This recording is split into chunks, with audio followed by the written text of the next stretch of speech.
네, 2000포인트 이후에 코스피가 조정 분위기 계속되고 있죠. 기술적으로는 5일선이 꺾이면서 그 이후에 다시 횡보 구간을 나타내면서 단기적으로 역배열 구간에 있습니다. 어제 드디어 15거래일 만에 코스피 양봉이 나오긴 했지만 아직도 차익 실현 매물 심리가 매수 심리보다 더 강한 장이 지속되고 있죠. 오늘 외국인 쪽에서 현선물 모두 매도를 하고 있습니다.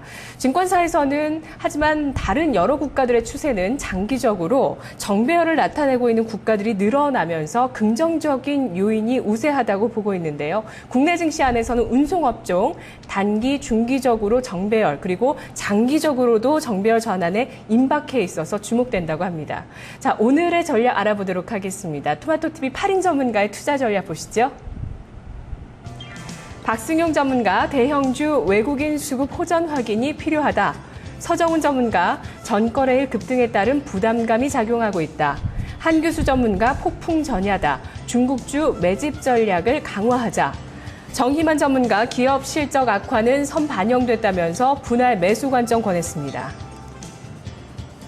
강재현 전문가, 코스닥의 내수주 대 경기 민감주. 박한샘 전문가, 좁은 박스권의 흐름이라면서 개별 종목 장세의 수익률 시장이라고 밝혔습니다. 금산 전문가는 변동성이 축소되고 있다면서 추세 복귀는 1960포인트 돌파돼야 한다고 합니다. 이재우 전문가는 종목 장세에 다시 형성될 수 있는 기대감이 나타나고 있다고 보고 있습니다. 네, 여전히 부담감이 있는 시장이지만 코스닥 시장을 봤을 때 종목 장세가 다시 살아나고 있는 움직임 나타나고 있는데요.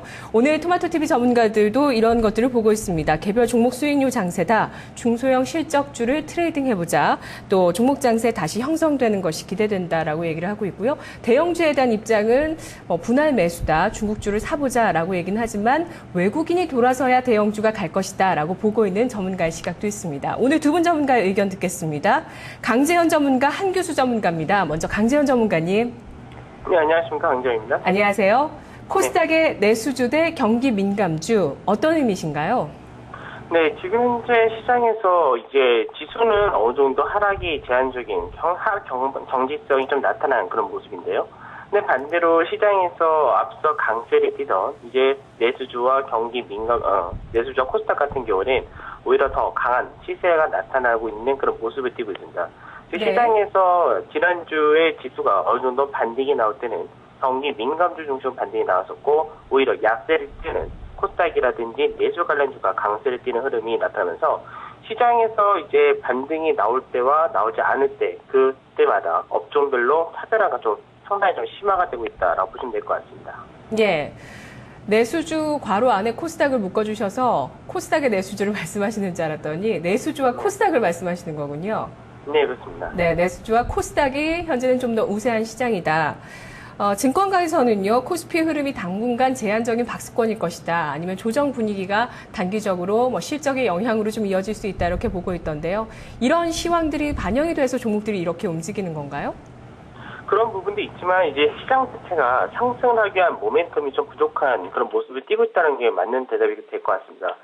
최근 들어서 이제 4분기에 미국과 중국에서의 경기 회복세는 좋아질 것으로 전망하고 있는데 그거를 확인할 수 있는 시기가 결국은 이번 주 이후부터 그리고 10월 말 본격적으로 11월 초가 돼야지 그 경기가 회복되는 거를 확인할 수 있기 때문에 그 전까지는 어느 정도 시장에서 뚜렷한 방향에 대한 부분이 없는 상태에서 실적 발표에 대한 우려감이 작용하다 보니까 아무래도 내수 섹터 같은 경우는 실적이 더 뛰어나다고는 볼 수가 없겠지만 경기에 대해서 덜 탄다는 부분에서 어느 정도 대안주적인 성격에서 강세 흐름이 띄고 있고요. 네. 지금 그 외적으로 코스닥 같은 경우는 사실 이제 앞전에 지난주부터는 이제 단기적인 고점을 만들고 지난주에 하락폭을 좀 확대했다가 이번 주 다시 반등이 좀 나오는 그런 흐름을 보여주고 있는데요. 지금 중요한 거는 이제 시장 자체가 이제 한번 어저께 급락이 나왔었기 때문에 급락 나온 이후에 61선을 회복하고 나서 오늘과 내일 이틀 동안에는 어느 정도 시장에서 단기 바닥을 찍어주느냐 안 찍어주느냐는 확인하는 과정이 필요하다라고 보셔야 될 것 같습니다. 예. 그렇습니다. 그러니까 이 코스피가 바닥을 찍느냐 마느냐에 따라 지금 말씀해 주셨던 흐름이 지속되느냐 마느냐의 여부가 결정된다는 말씀이신 거죠? 네, 그렇습니다. 네, 그걸 여쭙고 싶었어요. 그러니까 내수주가 연말까지 계속 강할까요? 코스닥이 박스권을 돌파하고 연말까지 더 강세를 보일까요? 라는 질문을 드리고 싶었는데 네. 여기에 대해서는 노코멘트 하시겠네요. 흐름을 확인하고 보시겠다고 하시겠네요. 확인은 필요한 구간은 맞는데요. 네. 그런데 이제 연말까지를 보게 될 때는 저 같은 경우는 이제 대형주 경기 민감 섹터를 계속해서 모아서 가자는 관점을 가지고 있기 때문에 예. 이제 하반기에 대한 전망 자체는 좀 긍정적으로 계속해서 보고 있습니다. 아무래도 미국하고 중국 자체가 경기가 좀 회복세를 보이게 된다면은 국내 증시는 아무래도 영향이 가장 큰 두 군데 두 지역이기 때문에 그렇게 됐기 때문에 상당히 좀 긍정적인 쪽으로 나타날 가능성이 높다라고 보고 있습니다. 예, 연말까지 경기 민감주를 모아가신다면 특별히 선호하시는 섹터가 있으신가요? 우선은 경기 민감주라고 할 때 아무래도 가장 이제 시장에서 모멘텀 받을 수 있는 건 IT 섹터이기 때문에 IT 섹터에 대한 관심은 계속해서 가지고 있고요. 그 다음에 전에도 이제 원화 강세 수혜주에 대해서 언급을 해드렸었는데 원화 강세 그리고 미국하고의 이제 무역 교역량이라든지 이런 화물 운송이라든지 이런 부분도 상당히 좀 긍정적으로 바라보고 있습니다. 예, 해운주 보시는 건가요? 네, 해운과 항공주 이런 쪽도 상당히 좀 좋은 쪽으로 보고 있습니다. 예, 마지막으로 오후장의 변화 가능성을 보고 있다고 하셨는데요. 어떤 걸 포인트로 보시는 거죠? 우선 오늘 코스닥 지수가 어디까지 강세가 이어지느냐가 중요한데요. 이제 오늘 오후장까지 해서 코스닥의 강세가 이제 좀 257포인트 정도의 강세 흐름이 나오고 난 다음에 조정을 다시금 들어갈 가능성이 좀 높기 때문에 코스닥의 조정이 들어올 때는 이제 시장에서 내수주도 같이 조정을 좀 들어올 가능성까지도 염두를 해두자라고 보고 있습니다. 예, 알겠습니다. 코스닥이 오후장 들어서 좀 분위기가 꺾이는지 또 코스닥과 내수주는 흐름이 같이 가는 특징을 요즘에 보이고 있다는 것 확인을 해주셨습니다. 말씀 고맙습니다. 네, 감사합니다. 네, 강재현 전문가, 현재 시장이 상승 모멘텀이 부족하고 또 기업 실적 악화를 반영하게 되면서 상승 모멘텀이 부족한 시장이라고 합니다. 이런 시장에서 대안주로 내수주와 코스닥이 떠오르고 있는 건데요. 하지만 코스피가 바닥을 찍고 돌아섰을 때 경기 민감주의 반등 가능성도 열어놓고 있습니다. 연말까지 좀 길게 시간을 봤을 때는 경기 민감주의 분할 매수 쪽을 권하고 있고요. IT주와 또 원화 강세, 운송 부분의 회복을 또 보면서 해운주와 항공주 쪽에 매수 관점을 권하고 있습니다. 오후장에 코스닥이 음봉을 기록하면서 좀 상승폭이 둔화되는지 여부도 확인해 보셔야 되겠습니다. 이어서 한교수 전문가 연결하겠습니다. 전문가님 안녕하세요. 예, 안녕하십니까. 교수입니다. 네, 중국주의 매집 전략을 계속해서 이 투자 전략 나우에서 말씀해 주시잖아요. 네, 오늘 증권가의 의견을 보니까 중국의 경기와 기업 실적이 바닥을 형성할 가능성이 높다는 얘기들 나오더라고요. 예, 앵커님께서 보신 대로입니다. 지금 중국에 대한 얘기들이 이제 증권사 리포트에서도 이제 슬슬 조금씩 나오기 시작을 하고 있죠.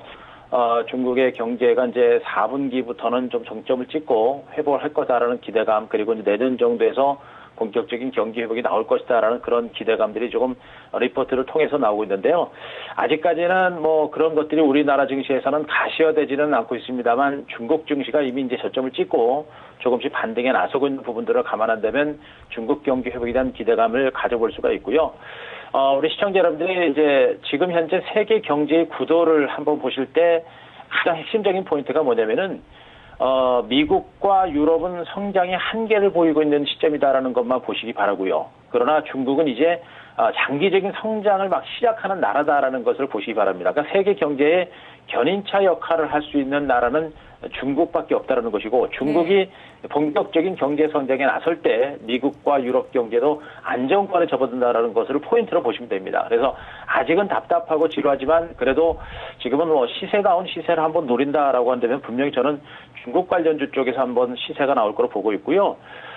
지금 이제 코스닥 종목군들의 반등세가 나오고는 있습니다만, 우리 시청자 여러분들이 이제 중소형주 코스닥 종목 가지고 겉으로 볼 때는 종목들의 흐름이 강합니다. 근데 계좌 수익을 정말 늘릴 만큼 코스닥 종목들이 큰 수익을 주느냐라는 부분들도 보셔야 되겠습니다만, 또 코스닥 시장은 저는 상대적으로 리스크도 크다라고 좀 보고 있습니다. 이마 많이 빠진 상태에서 기술적인 반등이 나타나고 있는 구간이지, 이 구간에서 우리가 코스닥 종목에서 큰 수익을 줄 수 있는 그런 상태는 아니다라고 보고 있기 때문에 차라리 리스크적인 측면, 안정성과 수익성 두 마리를 두 마리의 토끼를 잡는다라고 한다면은 저는 네. 뭐 좀 지루하지만은 안정성 측면에서 중국 관련주 그리고 좀 더 길게 봤을 때도 중국 관련주에서 더 큰 수익을 주지 않을까라는 기대를 가지고 있습니다.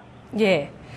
알겠습니다. 세계 경제에 견인치 않은 중국뿐이라는 것 강조를 계속 해주셨고요. 그리고 중국의 경기와 기업 실적의 바닥 분위기, 이제는 정말 타이밍이 됐다는 것을 더 강조해서 말씀해 주시는 것 같은데요. 안정성과 수익성을 동시에 노리기 위해서라도 대형주를 들어가야 된다. 또 중국이다. 이런 내용들을 합쳐서 보면 요즘 내수주가 이런 것 때문에 또 움직이는 것 같거든요. 네. 전문가님이 보시는 중국 관련주는 어떤 쪽이신지, 어떤 쪽을 매수해야 안정성과 수익성을 동시에 노릴 수 있다고 보시는지 섹터를 자세하게 말씀해 주시죠. 예, 뭐 중국 관련 섹터는 뭐 그렇게 넓지는 않죠. 우리 시청자 여러분들한테 그동안 꾸준하게 언급을 드렸기 때문에 네. 업종부들은 여러분들이 조금 아실 것 같고요. 그리고 여러분들이 우리 시청자 여러분들이 한 가지 주목해야 될 게 이제 경기 민감주하고 중국 관련주들하고도 약간은 좀 차별화된 그런 모습이 있어야 될 것 같은데요. 삼성전자 등의 IT와 자동차주들도 나중에 중국 경제가 살아나게 되면 가기는 갈 겁니다. 하지만 그들 IT와 자동차주들은 그동안 조정폭 자체가 적기 때문에 상승의 여력이 그렇게 크지는 않을 겁니다. 그래서 나중에 중국의 본격적인 경기 부양이 났을 때는 거래소 시장의 대형주가 모두 동반 반등하는 흐름은 나올 것입니다만 상대적으로 수익률 측면에서는 이제 중국 관련주가 이제 반등 여력이 크기 때문에 중국 관련주 쪽으로 제가 압축을 해서 말씀드리고 있는 것이고요. 중국 관련은 우리 시청자 여러분 알고 계시듯이 일단 정주를 유화주를 선두로 조선주, 그다음에 정유주, 여기다 철강주들과 기계 관련주가 그 대표적인 종목이 될 겁니다. 좀 더 넓은 의미에서는 많이 빠졌던 건설주들도 전반적인 장세가 살아날 때는 같이 할 수 있는 가능성이 높기 때문에 그쪽 섹터까지 보시는 게 좋겠고요. 순수한 중국 관련 수혜주다라고 본다고 한다면 기계 관련 중에서는 두산인프라를 제가 계속해서 말씀드리고 있죠. 네. 참 지루한 흐름이 나오고 있습니다만 현재 구간에서 어느 정도 바닥을 다져가고 있는 과정이다라는 부분들을 감안한다면은 이런 종목은 두산인프라는 말씀드렸듯이 중국과 미국의 양쪽 다 호재가 있는 종목이라고 말씀드렸었죠. 캐터필러가 실적을 발표했듯이 두산인프라를 중심으로 해서 기계 관련들의 어떤 실적 개선에 대한 가능성을 일단 보여줬고 또 앞으로 중국에서 보다 본격적인 경기 부양이라든가 경기가 회복되는 조짐이 나올 때 그게 대표적인 수혜주가 될 수 있을 거로 보고 있습니다. 두 번째가 이제 화학 관련주가 될 수 있을 것 같은데요. 지금 현재 저는 SKC와 카프로 같은 종목군들을 대표적인 종목을 보고 있습니다. 이들 종목들도 분명 이제 주가가 충분하게 조정을 받은 상태에서 실적과 그리고 실적 턴어라운드가 빠르게 진행될 수 있는 종목이기 때문에 SKC라든가 카프로 같은 종목들도 보시기 바라고 마지막으로 조선주에서는 대우조선 해양을 많이 보고 있는데요. 여전히 지루합니다만 역시 마찬가지로 상대적으로 조정의 폭이 깊었다라는 부분들과 또 가격 메리트가 낮다라는 측면을 감안할 때 주가가 회복할 때는 빠를 겁니다. 그래서 대우조선 해양도 같은 맥락에서 보셔도 될 것 같습니다. 예, 두산인프라코어는 목표 수익률을 얼마까지 생각하세요? 일단 제가 지금 보고 있는 중국 관련주들에 대한 목표 수익은 단타가 아니고요. 적어도 15에서 20% 이상을 보고 지금 중국 관련주들을 대응을 하고 있기 때문에요. 두산인프라코는 적어도 지금 현 가격선에서 일단 단기 목표가를 본다고 한다면 일단 움직이기 시작하면은 2만 원 정도까지는 충분히 갈 수 있을 걸로 일단 보고 있습니다. 네, 알겠습니다. 말씀 고맙습니다. 네, 고맙습니다. 네, 한교수 전문가 중국주의 매집 전략을 계속 강조하고 있습니다. 오늘도 변화가 없었고요. 안정성과 수익성 두 마리 토끼를 노린다면 코스닥이 아니라 코스피의 대형주, 특히 중국주라고 보고 있습니다. 앞으로 반등폭이 가장 큰 쪽은 중국주가 될 거라는 시각인데요. 정유, 조선, 철강, 기계, 또 건설주까지 포함시키면서 관심 업종 이야기했습니다. 두산인프라코어, SKC, 카프로, 대우조선해양 관심 종목으로 여러분께 말씀드렸네요.